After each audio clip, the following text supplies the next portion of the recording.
Bueno, pues estamos hablando con Ignacio Navarro, que es el Southern Europe Category Marketing Director de Whisky, Rum and Tequila en Diageo, por decir la marca en español después de decir el cargo en inglés.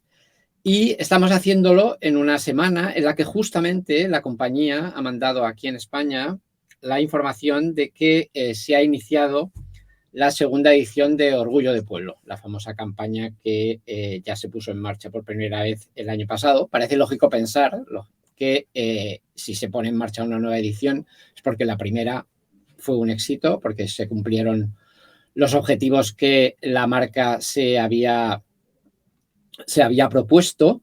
Pero, en cualquier caso, me gustaría que hablaras un poco de esto, de cómo evaluáis el resultado de toda la estrategia que ha puesto la marca JB en relación con la comunidad LGTBI+, y qué resultados os ha dado en términos de relevancia, de notoriedad y también de ventas. ¿Qué ha supuesto todo esto? Que ha sido una cosa no pequeña, desde luego, ha sido una acción que ha tenido mucho impacto en muchos sentidos. Pues, a ver, lo primero, encantado de estar aquí y es un orgullo ser el primer español de la temporada. Muchas gracias. Yo creo que para entender el impacto hay que entender también el contexto, ¿no? De dónde viene la marca. JB en España llegó a ser un icono más allá, trascendió la categoría de espirituosos, ¿no? A principios de siglo, cuando no existían las tecnologías y la gente iba a la noche, ¿no? A conocerse un poquito más a sí misma, a experimentar, a generar aventuras. JB era la marca que prácticamente dominaba la noche, ¿no? Y el posicionamiento que tenía era una marca que te hacía soñar, que te hacía pensar que podían pasar cosas nuevas, que te podías incluso descubrir a ti mismo. Con una campaña que, bueno, pues la gente de mi edad todavía se acuerda, que era Nightology, y cuando pues hacíamos cosas increíbles, ¿no? Desde comprar un carguero y pintarlo de amarillo y convertirlo en el icono de las fiestas a nivel mundial. Y por aquella época yo recuerdo que en Diageo la gente venía a España, de los distintos mercados, a aprender qué es lo que hacía JB. Diageo España era la tercera compañía de Diageo en el mundo, ¿no? Y lo que pasa es que con temas de reestructuraciones internas, al final, pues bueno, España se une a Europa y Diageo deja de tener España, es un mercado más y JB deja de ser una prioridad. Entonces, durante los últimos 12 años, la marca ha dejado de tener la inversión que tenía, el foco que tenía, de hecho se llevaba desde fuera, ¿no? Entonces, ¿por qué cuento todo este contexto? Pues porque JB pasó de ser un icono a ser una marca que era de las más conocidas en España, pero la que menos relevancia tenía, y sobre todo con la gente joven. Había mucha gente de mi generación que todavía nos acordamos de lo que fue, pero la gente joven prácticamente no la conocía. Y entonces teníamos que volver a hacerla relevante para la gente joven. Y lo que hicimos hace 2 años fue el buscar cómo la marca vuelve a aportar a esta generación, ¿no? Y cómo en un contexto de confinamiento pues nos dimos cuenta que una de las cosas que más quería la gente era volver a salir, volver a juntarse. Y por eso lanzamos el primer hito de esta campaña, que fue lo que llamamos Hay ganas, ¿no? Que lo que buscamos era darle voz a la gente de un sentimiento, que eran las ganas de volver a juntarse y volver a celebrar.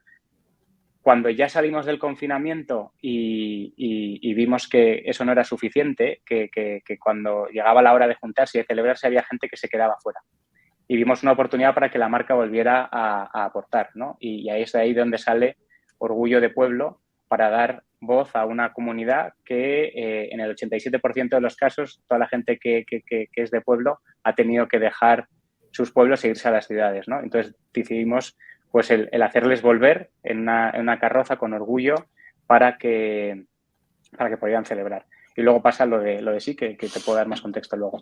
Al final lo que buscábamos era volver a generar relevancia con un target que cada día recibe más y más mensajes y es muy difícil el que te escuchen o el que te sientan, ¿no? Porque al final están todo el día bombardeados. Como resultado de estas campañas hemos conseguido muchísima notoriedad, más de 80 minutos en televisión, que para una marca como JB, que no podemos hacer televisión, pues es una barbaridad. Con la campaña de sí conseguimos llegar a más de 300 millones de personas en 75 países, generando más de 30 millones de visualizaciones orgánicas.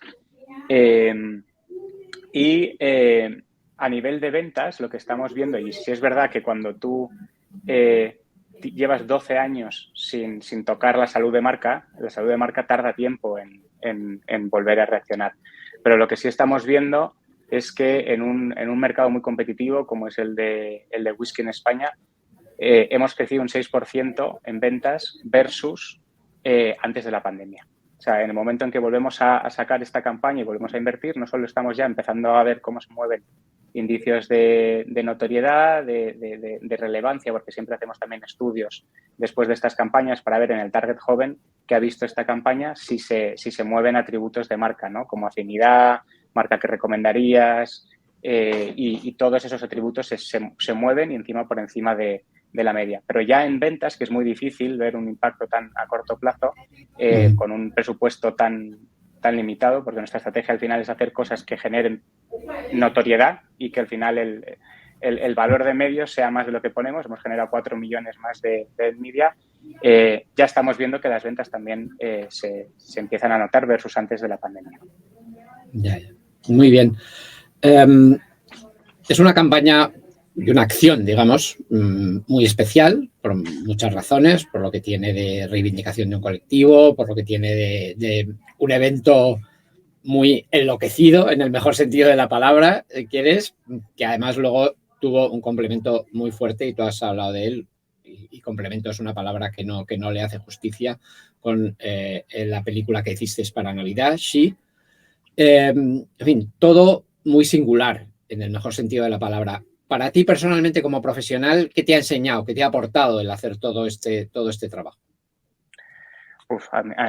A mí es una de las cosas que más me gustan de mi profesión, ¿no? El que puedes aprender cada día y además, mira, ayer daba una charla como parte del programa de Una de Dos que hemos sacado con más mujeres creativas, ¿no? Para hablar de la igualdad de hombres y mujeres en el entorno publicitario. Y les hablaba sobre el privilegio inconsciente, ¿no? El hecho de que todos somos privilegiados y que los hombres somos más privilegiados y no somos conscientes de ello, ¿no? Y te cuento esto porque al final campañas como esta te hacen ver lo privilegiado que somos, ¿no? Y el poder que tiene el privilegio de trabajar con una marca como JB, una compañía como Diageo, para cambiar el mundo, ¿no? Y para cambiar la sociedad, ¿no? Entonces eso es lo primero que he aprendido, el hecho de el estar al frente de marcas tan potentes te dan la posibilidad de cambiar las cosas, ¿no? De cambiar la sociedad. Luego he aprendido en el cómo, ¿no? Cómo hacerlo, ¿no? Y para hacerlo lo primero que tienes que hacer es partir de la verdad. Y para partir de la verdad te tienes que rodear con gente de ese colectivo que realmente está sufriendo la exclusión para que te enseñen qué es lo que están sufriendo, cuáles son las barreras que están sufriendo y cómo una marca como la tuya les puede ayudar. Porque al final esto no va tanto de contar la historia de JB, sino de utilizar a JB para contar su historia y para ayudarles a resolver esas barreras. Entonces es una cura de humildad cuando hablas con gente de este colectivo y te cuentan pues por las cosas que han pasado y lo que están sufriendo. Luego hemos aprendido también que hay muchas maneras de combatir la exclusión y que la manera que tenemos nosotros es no la de señalar al que excluye, sino buscar que esa persona incluya. Y eso conlleva a no solo sensibilizarte con la persona que está excluida, sino entender por qué la gente excluye, ¿no? Y intentar cambiar y sensibilizarles. Por eso el protagonista de Sí no es la nieta, es el abuelo. Y es muy importante, ¿no? Porque al final eso lo que demuestra es que todos tenemos este privilegio inconsciente, no hay gente buena y mala, hay gente que es más consciente de su privilegio y gente que es menos, y hay que hacerles ver que realmente pueden incluir y hay que sensibilizarles, ¿no? Entonces, se aprenden muchísimas cosas. Nos podemos tirar toda la entrevista hablando de todo lo que hemos aprendido, ¿no? Pero al final, yo lo resumo en cuando tú estás trabajando en una marca y te ayuda a ser mejor persona, es que estás haciendo lo correcto. ¿Tenéis idea o conocimiento de que, no sé si JB, pero alguna otra marca de la compañía haya hecho algo, no sé si similar, pero dedicado tan expresamente al colectivo o no en alguna otra parte del mundo? ¿Hay iniciativas en este sentido? ¿Ha habido alguna otra? Sí, tenemos muchas iniciativas. Yo, de hecho, en mi etapa en Estados Unidos, una de las primeras marcas que trabaja todo el tema de la inclusión fue Smirnoff, que es una marca de vodka que aquí no es muy conocida en España, pero a nivel de volumen es la número 1 de todo espirituosos, ¿no? Fuera de, si aislamos a Rusia, es la número 1, ¿no? Y en el 2013 fue cuando empezamos a trabajar y a reposicionar la marca como un motor de inclusión, ¿no? Empezamos a trabajar con muchos colectivos, entre ellos el primero fue el de LGBTQ+, pero también con la igualdad de género. Por ejemplo, hicimos una plataforma que se llamaba Smirnoff Equalizing Music, y que hablaba de que solo el 17% de los artistas en festivales que tocaban en el main stage eran mujeres, ¿no? Y creamos una plataforma en la que pues, nos asociamos con mujeres, les preguntamos qué barreras estaban sufriendo, pues falta de referentes, falta de confianza, falta de oportunidad, incluso seguridad, porque algunas no se atrevían a ir a los locales por las noches para tocar y entonces no perdían oportunidades de ser visibles. Y creamos una alianza con, pues por ejemplo, Spotify, con los principales festivales del mundo, Live Nation, para doblar el número de mujeres en el mundo. Entonces se crearon campañas de comunicación para que la gente fuera consciente, pero también acciones, que es muy importante el hacer acciones. Por eso nosotros con JTAL empezamos con Orgullo de Pueblo antes que con Sí.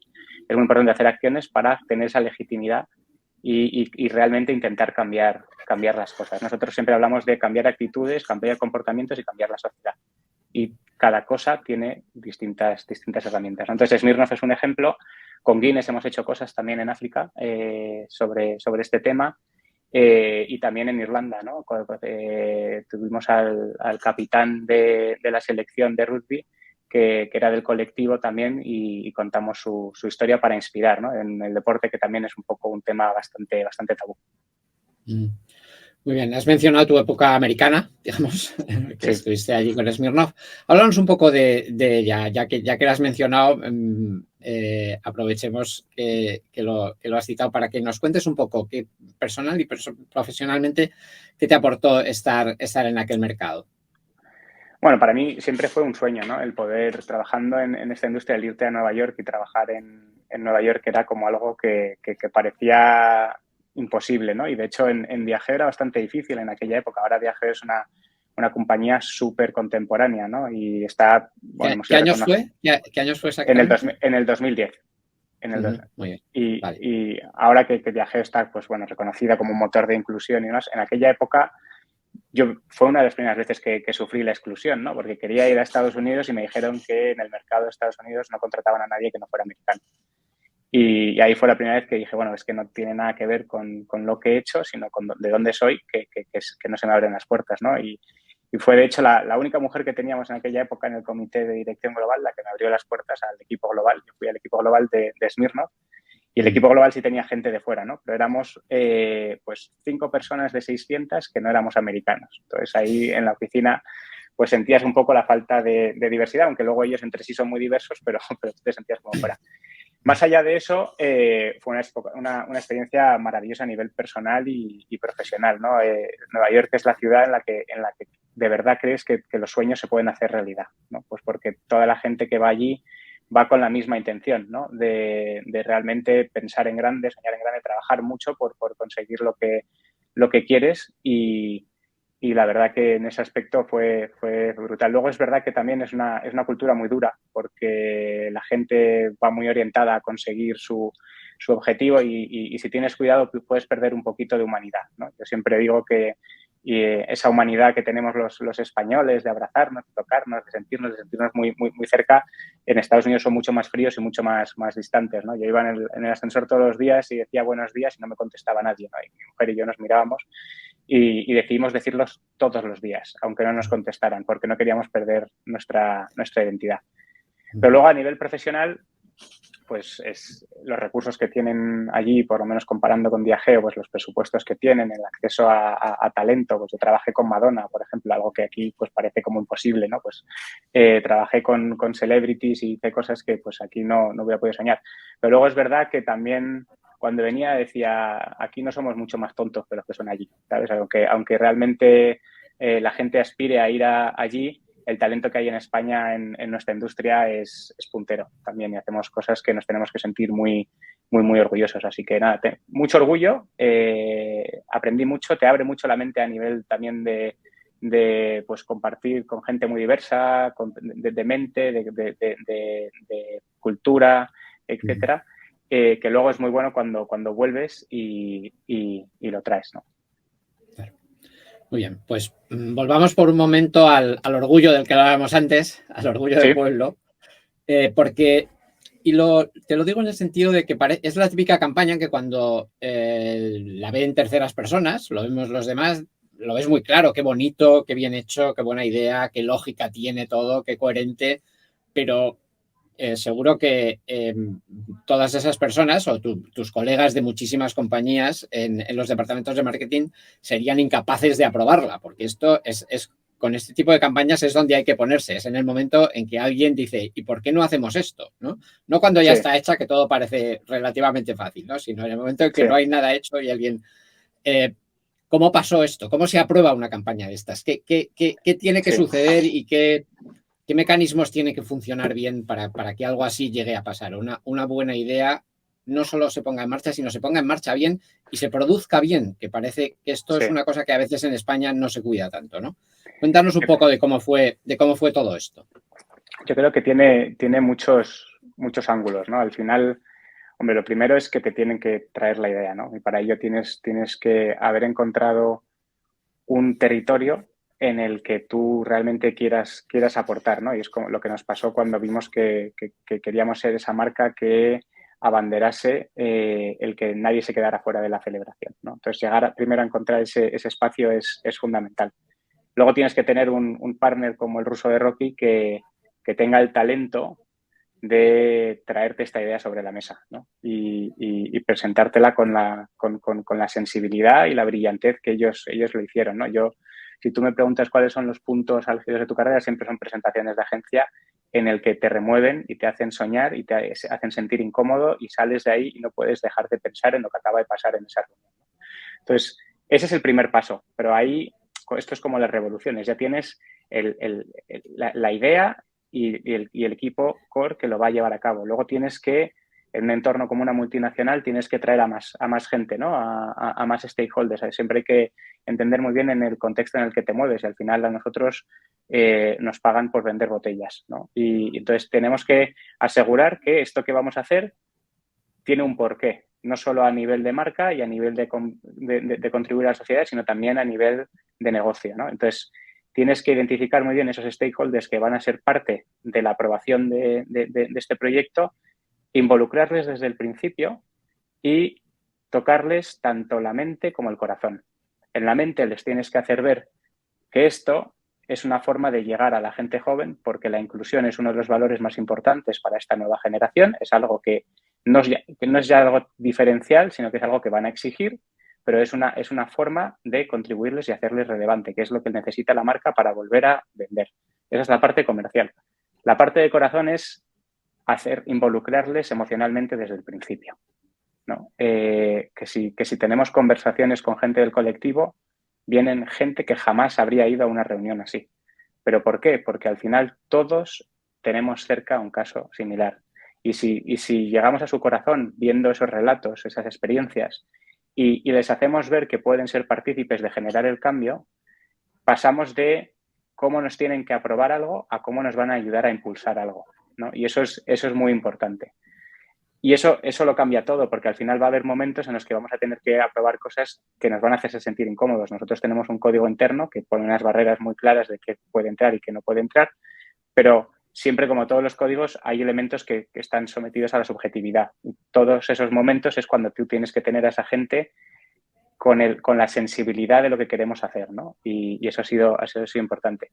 Luego hay un elemento de tener talento en el equipo, ¿no? Yo pues he tenido la suerte de tener un equipazo. En la parte de Orgullo Pueblo, pues Silvia Nabone, que es la persona del equipo de marketing, o Celia Razola, que es la parte de cultura, o Gustavo y Paula, que llevaron la parte de sí, son gente que empuja muchísimo y que te traen y te aportan valor incluso a lo que te trae la agencia, ¿no? Pues Celia, por ejemplo, a la hora de hacer Orgullo de Pueblo, pues consiguió a la gente, a los arquitectos, que nos hicieran la carroza. No es lo mismo presentarte con un autobús de línea en los pueblos que traer esa carroza del París-Dakar y decorarla como si fuera un pueblo con esas luces y hacer un homenaje. Yo siempre digo que no era un homenaje, ¿no? No era una carroza, era un homenaje a Fernando Estrella. Tenía un storytelling detrás, ¿no? Pues esas pequeñas cosas cambian mucho el tema de la ejecución, ¿no? Y son todos esos pequeños detalles que son una mezcla de talento, de valentía,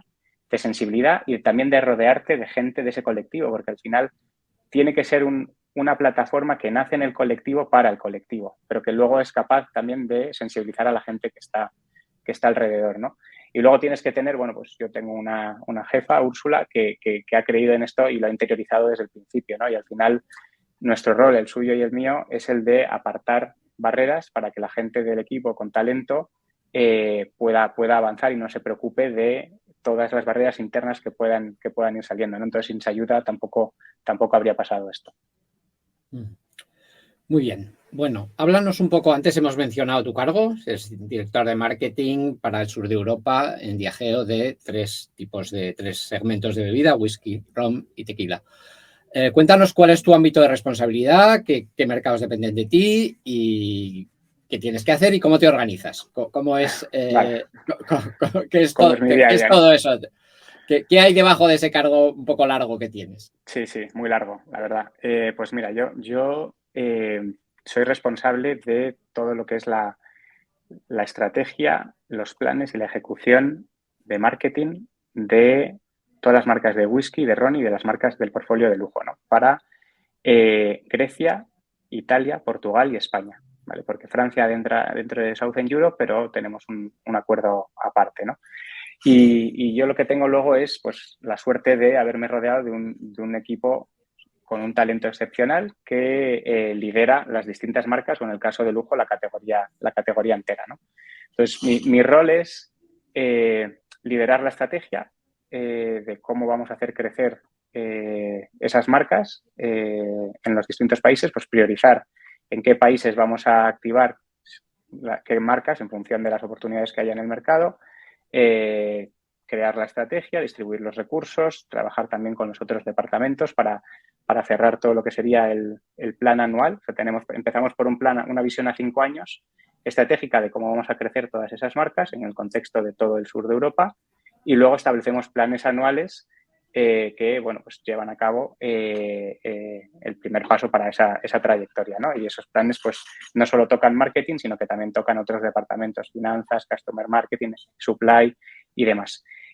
Y luego también en la operativa que tenemos en Diageo tenemos equipos globales de marcas, ¿no? Que en la mayoría de las marcas ellos son los que hacen las campañas, ¿no? Y te traen también todas las herramientas que tú necesitas para que nosotros nos enfoquemos en hacerlas relevantes a nivel local.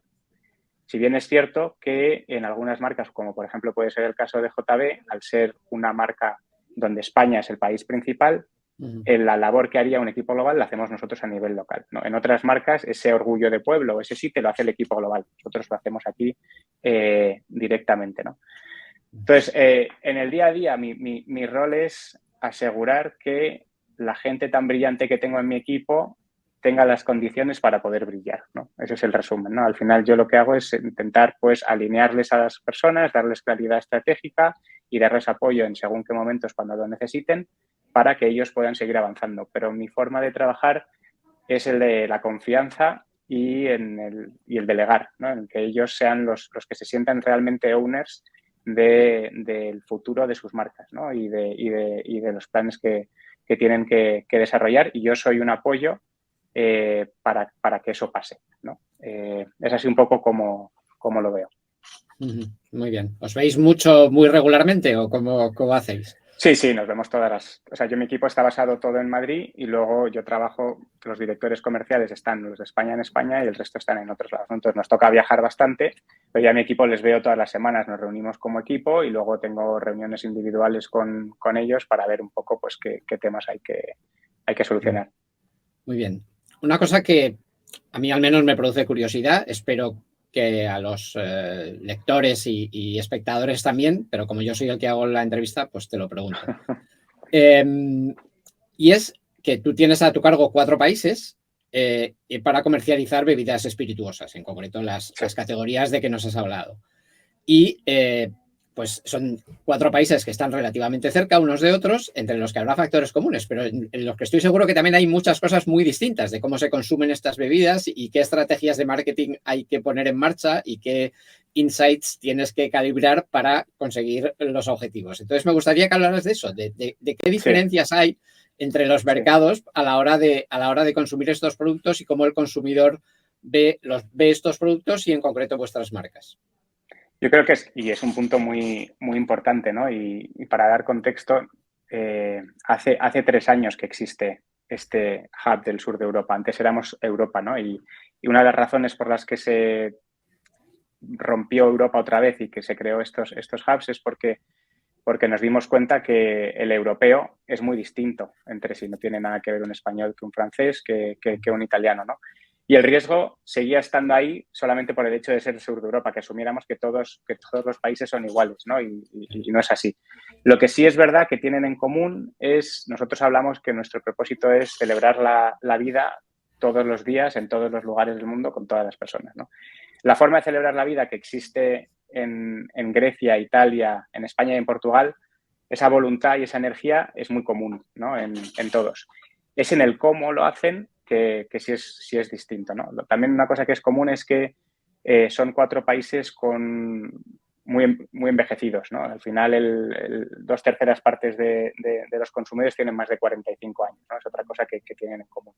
Pero luego tienen unos hábitos y unas costumbres muy, muy distintas, ¿no? Por ejemplo, en Italia, cuando vas, ellos, una de las ocasiones principales, nosotros trabajamos mucho por ocasiones, que es lo que nos distingue en los países, además del consumidor, es el aperitivo, ¿no? O sea, ellos terminan de trabajar y se van a tomar lo que ellos llaman el aperitivo, ¿no? Que es se van a tomar pues un licor, un gin tonic o un vino y siempre les dan comida. Es similar a las tapas, pero las raciones son más exageradas y lo prolongan en el tiempo y puede que luego ya pues se vayan a casa y no cenen. Pero eso lo hacen de manera muy regular durante la semana, ¿no?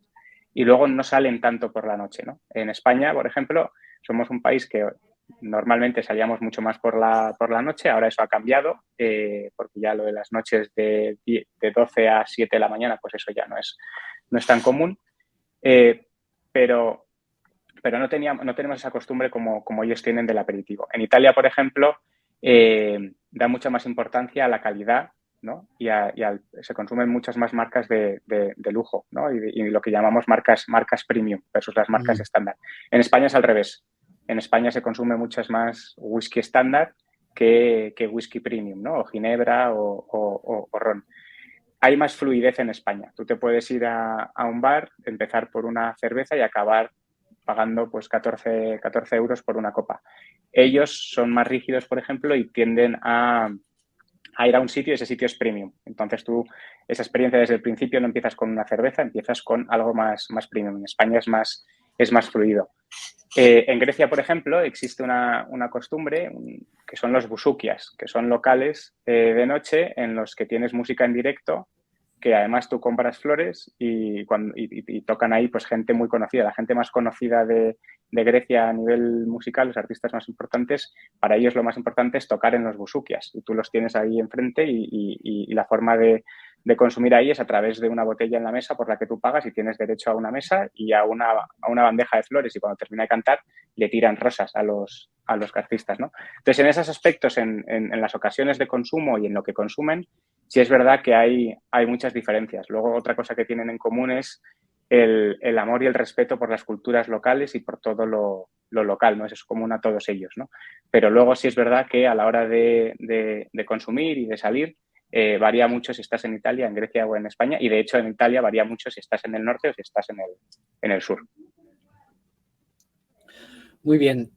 Bueno, vosotros os dedicáis a las bebidas y dentro de que, evidentemente, y como acabas de contar, pues entre los países hay diferencias y estábamos hablando solo de 4 que están en la misma zona del mundo, con lo cual podemos imaginar los matices y enormes distancias que habrá entre el modo en que se consumen en todo el mundo. Pero supongo que también estáis atentos, dentro de lo que se pueda, a las grandes tendencias del consumo de bebidas espirituosas en el mundo, ¿no? A escala internacional. Sí.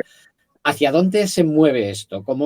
¿Qué observáis en lo que a la gente le va gustando y va queriendo consumir?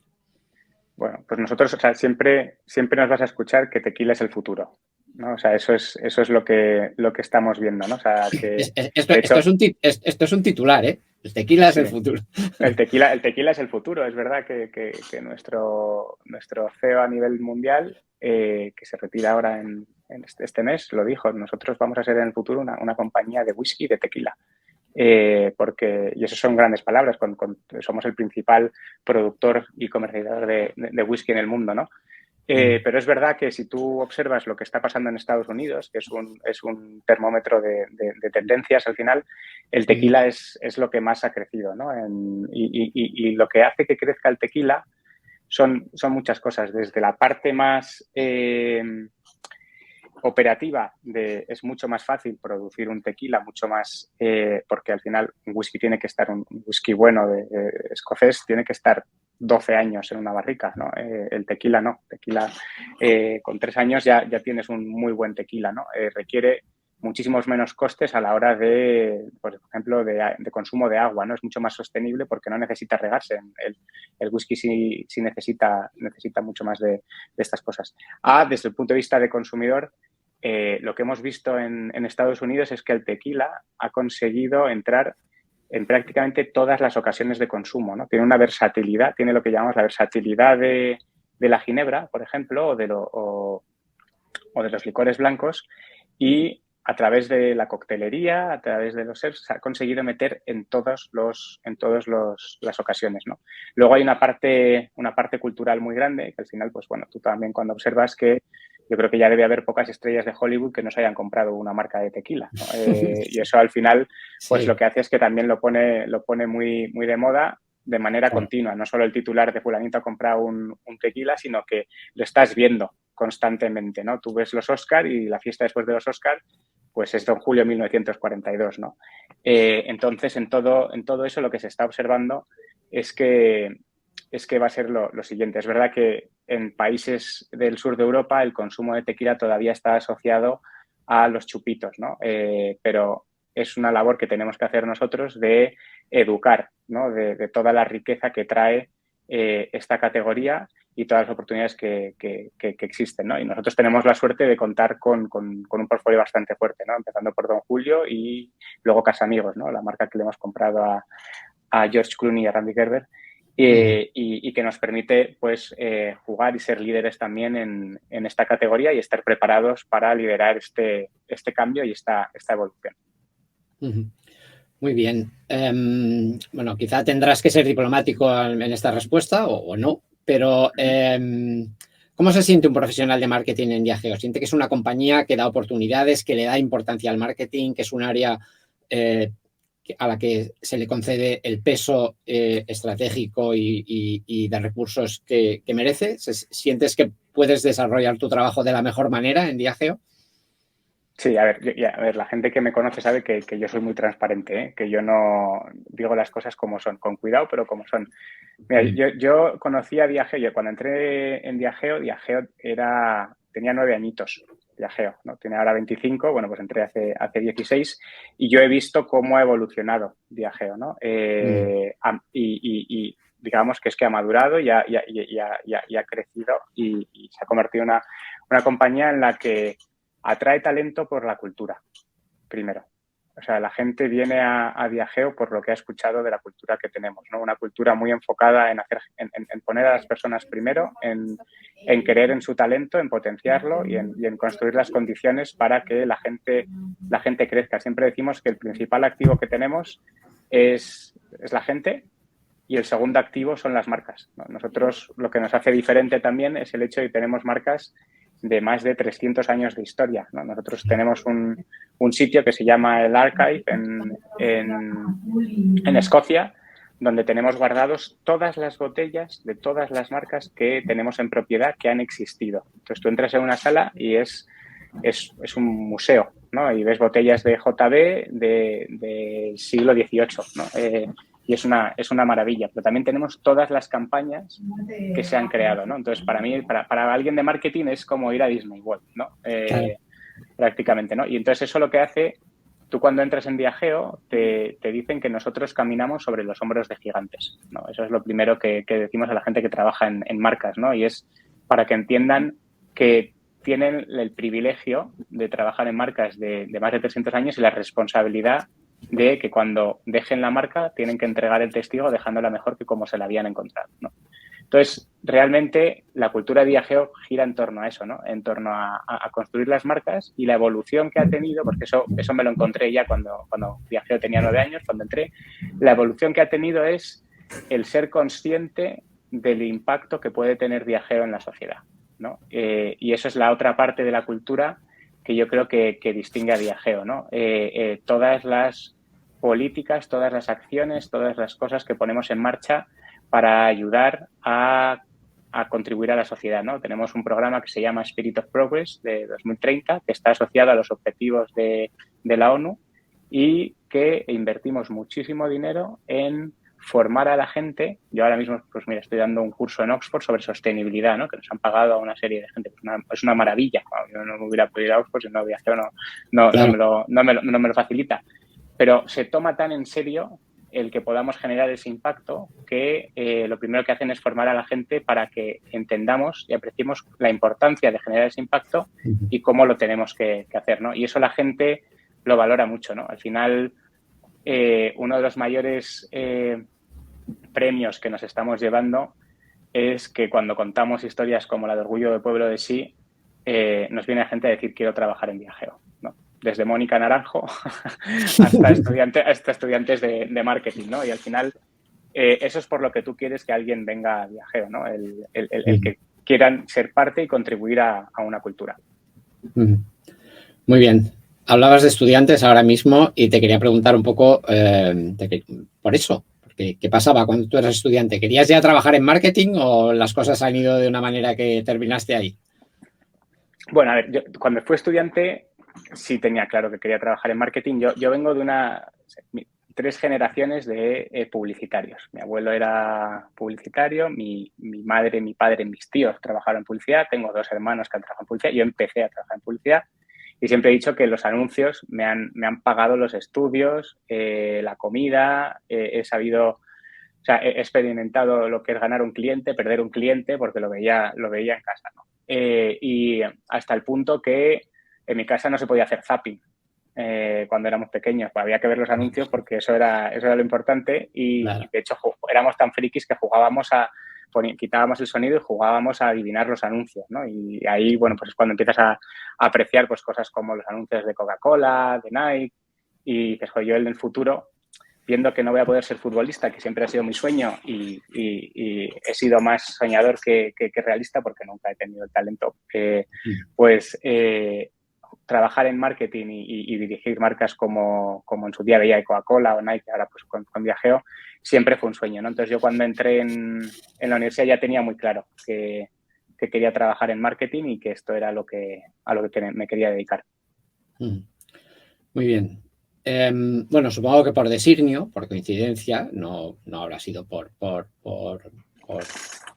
decisión muy consciente. Has trabajado en 2 sectores que uno es, primero estuviste en Japan Tobacco International y ahora estás en Diageo, que tienen una serie de limitaciones a su comunicación, a su marketing, a las cosas que pueden hacer de cara al consumidor. Esto como profesional, ¿qué hace? ¿Te estimula y te hace buscar cosas más interesantes y esas limitaciones hacen que la creatividad aflore más o te produce también un cierto grado de frustración? A ver, a mí me estimula, ¿no? De hecho, o sea, fue por diseño, no fue por causa, casualidad el que haya tenido esta trayectoria, ¿no?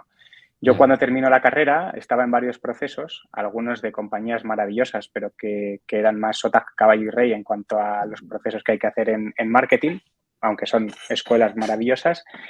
Y luego surgió esta oportunidad en Japan Tobacco, en el que la industria de tabaquera pues justo estaba experimentando la ley que surgió en el 2005, en el que por aquella época las marcas de tabaco eran punteras a nivel de lo que se hacía en marketing, ¿no? Era un poco pues como se tenían que buscar las castañas, estaban haciendo cosas desde un punto de vista marketingiano espectaculares, ¿no? Y veo que esa industria se tiene que reinventar. Y digo, bueno, pues quizá es una manera más interesante de empezar mi carrera el ser parte de una reinvención, ¿no? Y tener que buscar nuevas formas de hacer las cosas, ¿no? Y la verdad que fue, desde esa parte, creo que marcó un poco cómo luego yo he evolucionado en mi carrera, que es siempre utilizar la curiosidad y el retar que las cosas no siempre tienen que ser de una manera, sino que puede haber otras maneras de hacerlo, y rodearte de gente que te aporte una perspectiva distinta, ¿no? a las cosas. ¿Qué aprendí también con Japan Tobacco? La importancia de sentirte orgulloso donde trabajas. Y he de decir que esas compañías, aunque se les ponen muchas pegas, son muy compliant, son extremadamente compliant y, de hecho, no pueden hablar con ningún consumidor que no sea fumador. O sea, realmente el impacto que tú tienes como marketingiano es que alguien cambie de marca, ¿no? Que no puedes generar nuevos consumidores, ¿no? Y eso es algo que hay que saber respetar, ¿no? Pero es verdad que no me sentía orgulloso con lo que hacía y por eso decidí cambiar, ¿no? Y cuando fui a Diageo a hacer una entrevista, me entrevistaron en una sala que se llama Proud of What We Do, ¿no? Y dije, bueno, esto es una señal, es un mensaje.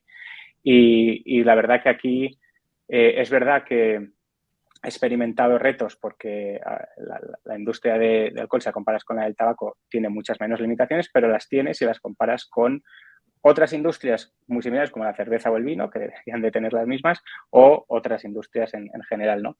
Pero lo que hace al final es que te impulsa a estar pensando constantemente en hacer cosas de manera distinta, ¿no? Y eso es algo que está intrínseco en Diageo desde que han nacido, ¿no? Yo cuando entré, pues JB era pionero a nivel de hacer experiencias. Era alucinante también porque era pionero a nivel de CRM. Teníamos 5 millones en base de datos. Fuimos de los primeros en hacer una página en Facebook, que ahora parece todo como prehistórico, ¿no? Pero en todas esas cosas nos obligaba siempre a estar al frente, ¿no? Y hoy en día, pues tenemos una forma de operar en la que no solo pensamos en el futuro, sino que intentamos diseñar el futuro, ¿no? Y hacemos simulacros de diseñar distintos escenarios de futuro y construir caminos para ver qué hace falta para que lleguemos a esos escenarios, ¿no? Y uno de los valores que tenemos muy intrínsecos en Diageo se llama Shape the Future, ¿no? Y hace que la gente y toda la gente que trabaja en Diageo, dentro y fuera de Diageo, siempre esté pensando en cómo vamos a cambiar, qué vamos a hacer distinto para tener más impacto. Muy bien.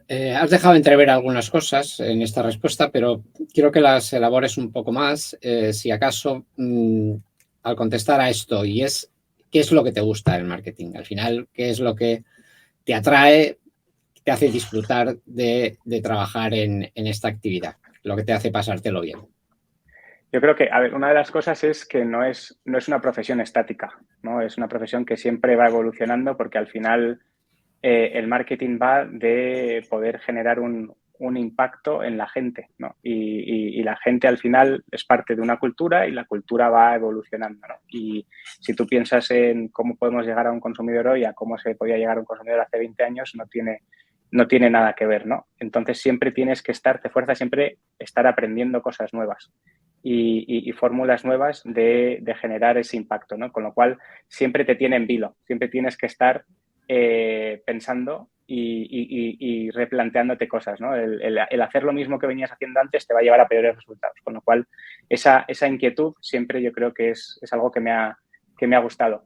Luego es el hecho de saber y darte cuenta que a través del marketing y a través de las marcas puedes no solo generar un impacto en la gente, sino en la sociedad, ¿no? O sea, de hecho, las mejores experiencias que yo he tenido en mi carrera han sido, pues, ayudando a un profesor sordo que es un profesor de baile a coger su pequeña escuela de Londres y llevarla por todo el mundo para inspirar y fomentar que más profesores sordos enseñen a más gente de esa comunidad a bailar y apreciar la música. Esas pequeñas cosas que a lo mejor en otras profesiones jamás podrías hacer, es algo que a mí me llena muchísimo, ¿no? Y luego La otra parte también es ver cómo la gente crece, ¿no? Para mí es muy importante el ver y ser parte de un equipo y ver cómo la gente crece y el marketing es algo que al ser tan dinámico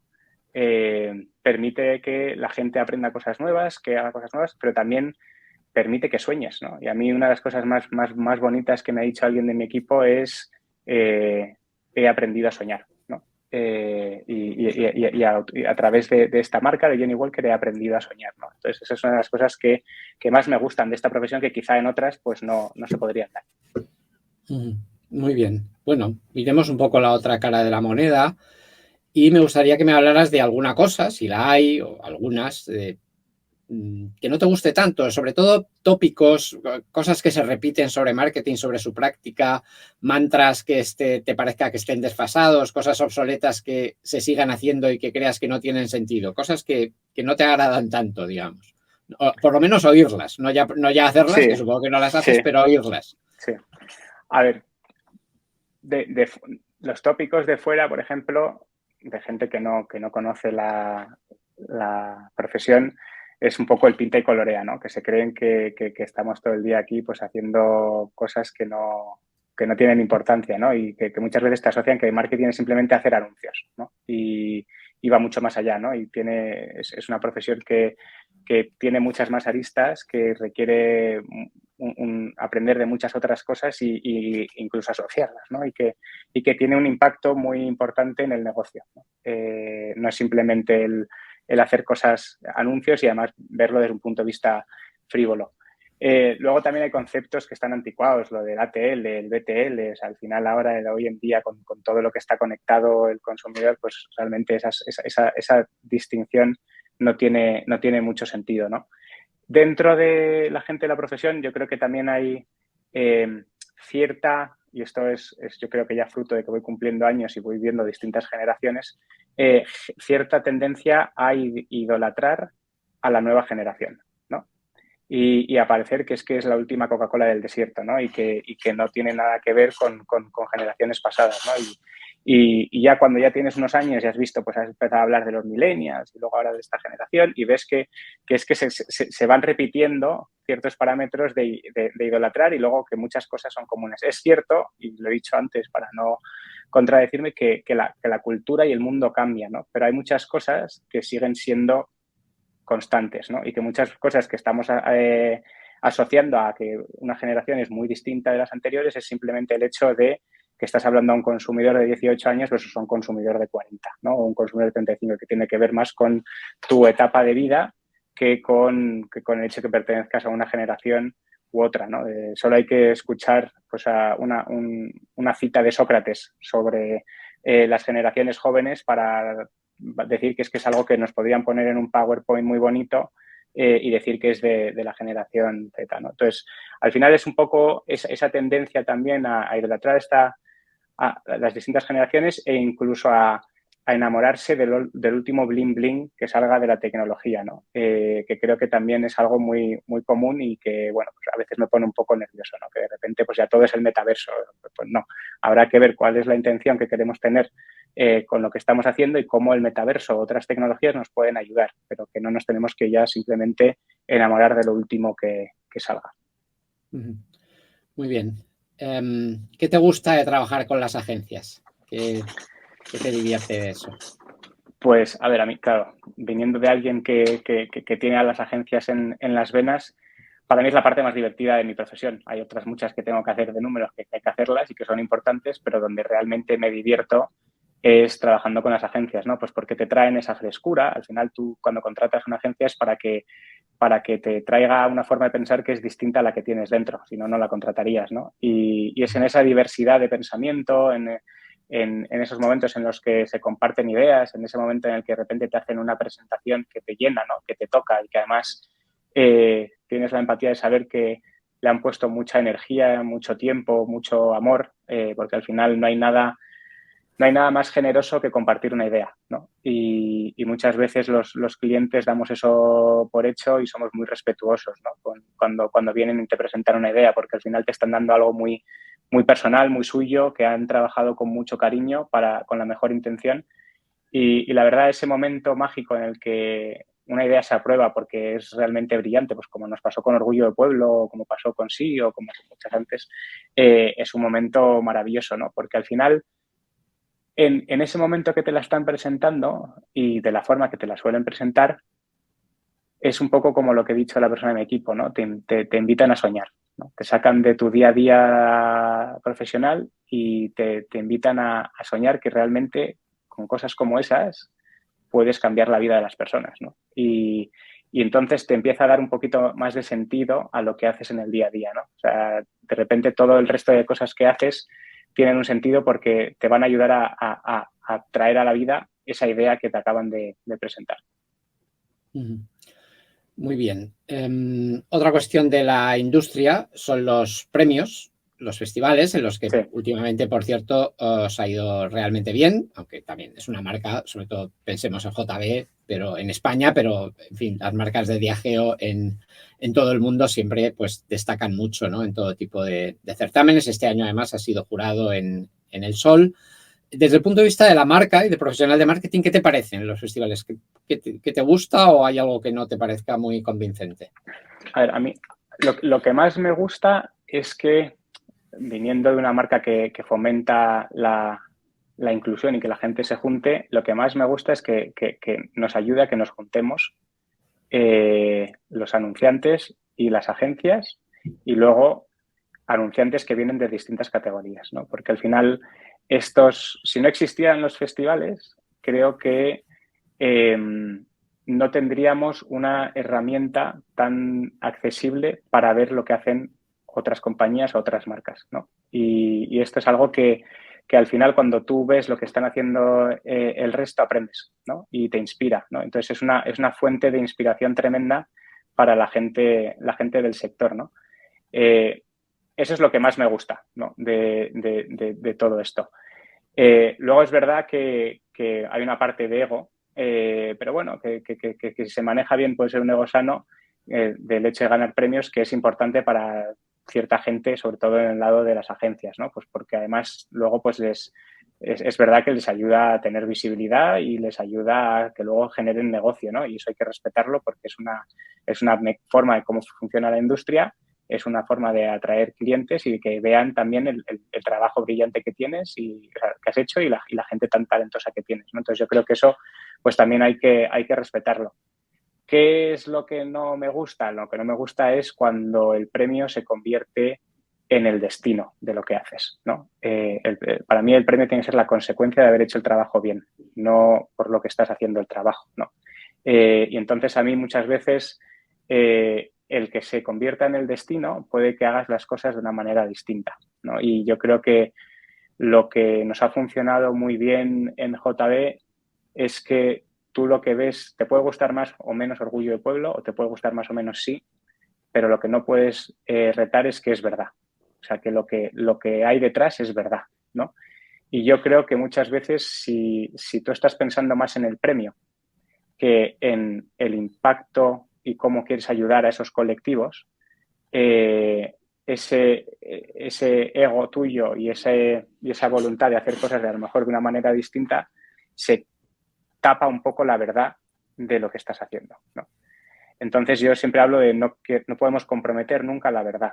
Y si luego esa verdad nos lleva a ganar premios, fenomenal. Si no ganamos un premio, me da igual, ¿no? Porque el mayor premio que hemos tenido es todos esos abrazos que nos han dado en los pueblos, la gente que ha vuelto a sus pueblos por primera vez y te dicen que les has cambiado la vida, ¿no? El resto es consecuencia de haber hecho algo bien hecho, ¿no? Y a mí lo que me ha gustado, pues cada vez que nos dan un premio, es el hecho de que la industria reconozca que a través de la verdad se puede ganar un premio. Porque para mí el éxito sería que no ganar un premio el año que viene en los distintos festivales, sino que el que lo gane lo haga también con una campaña que está ayudando a cambiar las cosas, ¿no? Y eso para nosotros sería un éxito. Muy bien. Pues nada, para terminar, Ignacio, aparte de agradecerte tus palabras y tu tiempo, una pregunta que hacemos para rematar las entrevistas a todos nuestros invitados, y es que nos des una recomendación de algo para una lectura, una película, una serie, lo que sea de trabajo o no, algo que te haya gustado recientemente y que quieras compartir. A ver, pues mira, para que vaya en línea un poco con lo que hemos hablado, ¿no? Una película que me encanta es Coda, por ejemplo, no sé si la has visto. No. Bueno, pues ganó el Oscar hace, yo creo que fue 2 o 3 años, ¿no? Es maravillosa, maravillosa. Y te ayuda a meterte en la piel de la gente con incapacidad auditiva y es brutal, ¿no? La sensibilidad que tienen y la historia que tienen. Desde un punto de vista de lectura, pues yo soy muy de empezar libros, parar, luego volver otra vez a reengancharme, y uno en el que me he reenganchado es Blink, de Malcolm Gladwell, que habla sobre distintas formas de pensar y cómo la intuición muchas veces te la decodifica, ¿no? Y te hace ver por qué la intuición muchas veces tienes razón, ¿no? Y es muy interesante, ¿no? Los ejemplos que da. Estoy escuchando más podcasts que ver series porque tengo 4 hijos y no me da la vida, pero y he descubierto que el podcast es algo que te abre la oportunidad de escuchar historias de una manera distinta, y estoy escuchando mucho, por ejemplo, Rethinking de Adam Grant, que habla también mucho sobre distintas formas de pensar, o a Simon Sinek, A Bit of Optimism, que te da una visión distinta de la vida. Y últimamente también por hablar y dar a la gente a alguien que no han conocido, pero que merece la pena, una persona de mi equipo ha cumplido su sueño y ha abierto un podcast que se llama Fuera de Carta, Adrián Santos, y que también habla con gente, sobre todo del sector de marketing, pero ayuda a descubrir otras perspectivas de la gente, ¿no? Y la verdad que es algo muy fresco, él es espectacular y tiene 2 capítulos por ahora, pero es algo que recomiendo a todo el mundo. Muy bien. Pues nada, hemos terminado, Ignacio. Un millón de gracias. Nada, un placer. Un placer, gracias a ti. Espero que te haya parecido por lo menos medio entretenido la conversación. Sí, me lo he pasado muy bien. Muchísimas gracias. Gracias a ti por todo.